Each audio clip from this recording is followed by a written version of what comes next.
Hello बच्चों। खनिज और धातु भाग 2 में हम धातुओं का घरेलू एवं औद्योगिक उपयोग, धातुओं का संक्षारण और धातुओं के संक्षारण को रोकने के उपाय के विषय में जानेंगे। भाग 1 में आप खनिज और अयस्क में अंतर, विभिन्न प्रकार के अयस्क और धातुओं और अधातुओं के भौतिक एवं रासायनिक गुणों के बारे में जान चुके हैं। धातुओं का घरेलू एवं औद्योगिक उपयोग। लोहा। लोहे का उपयोग पेन, कील, मशीन, उपकरण, बर्तन आदि बनाने में किया जाता है। एल्युमिनियम का उपयोग बर्तन, विद्युत तार, दवाइयों, चॉकलेट आदि के पैकिंग में। कॉपर का विद्युत उपकरण में। और सोना और चांदी का आभूषण बनाने में किया जाता है। धातुओं का संक्षारण। बच्चों, आपने देखा होगा कि लोहे की चादर हो या कील, पेच, पाइप, उसे कुछ समय तक ऐसे ही खुले स्थान पर पड़े रहने दें तो उसकी ऊपर एक लाल भूरे रंग की परत जम जाती है। ऐसा क्यों होता है? ऐसा धातु की सतह पर उसका यौगिक बन जाने के कारण होता है, जिसे हम जंग लगना कहते हैं। धातुओं के संक्षारण से अभिप्राय क्या है?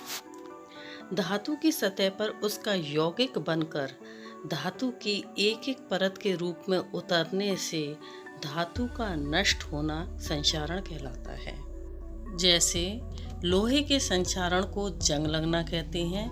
यह जंग वायु की ऑक्सीजन तथा नमी की उपस्थिति में आयरन ऑक्साइड के बनने के कारण होती है। एल्युमिनियम का संक्षारण एल्युमिनियम ऑक्साइड बनने के कारण होता है। तांबे का संक्षारण हरे रंग का कॉपर कार्बोनेट बनने के कारण होता है। चांदी का संक्षारण काले रंग की सिल्वर सल्फाइड बनने के कारण होता है। अम्ल के साथ रासायनिक क्रिया के कारण भी धातुओं का संक्षारण होता है। धातुओं को संक्षारण से कैसे बचाया जा सकता है? पेंट का लेप लगाकर। बच्चों, धातु की वस्तुओं की सतह पर पेंट लगाकर उसे क्षरण से बचाया जा सकता है। आपने अपने घरों की लोहे की बहुत सी वस्तुओं को पेंट किया होगा ताकि वे जंग से सुरक्षित रह सकें। ग्रीस या तेल लगाकर। बच्चों, आपने देखा होगा कि नए नए औजारों को जैसे कैंची, चाकू पर ग्रीस लगाकर उसे जंग से सुरक्षित रखा जाता है। गैल्वेनीकरण या धातु चढ़ाना।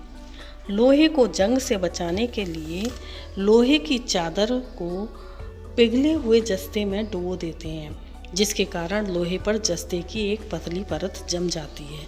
इसे गैल्वेनीकरण कहते हैं। गैल्वेनीकरण का उपयोग बाल्टियों और ड्रमों को संक्षारण से बचाने के लिए किया जाता है। विद्युत लेपन। कुछ धातु जैसे क्रोमियम, निकेल तथा टिन वायुमंडल में उपस्थित ऑक्सीजन एवं नमी से प्रभावित नहीं होती।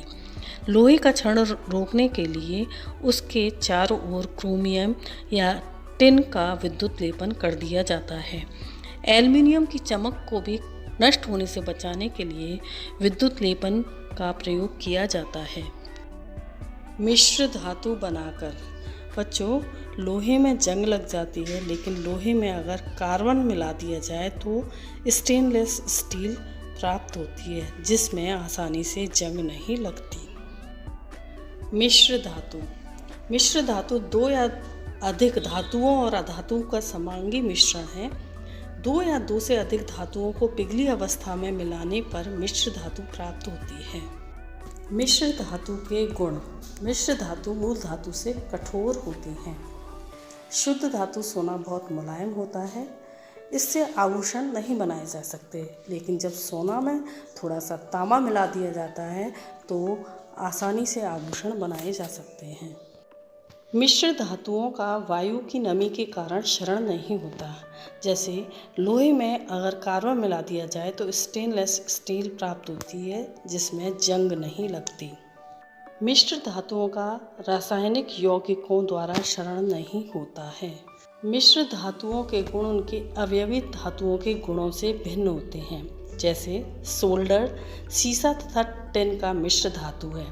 सोल्डर का गलनांक सीसा तथा टिन दोनों के गलनांक से कम होता है।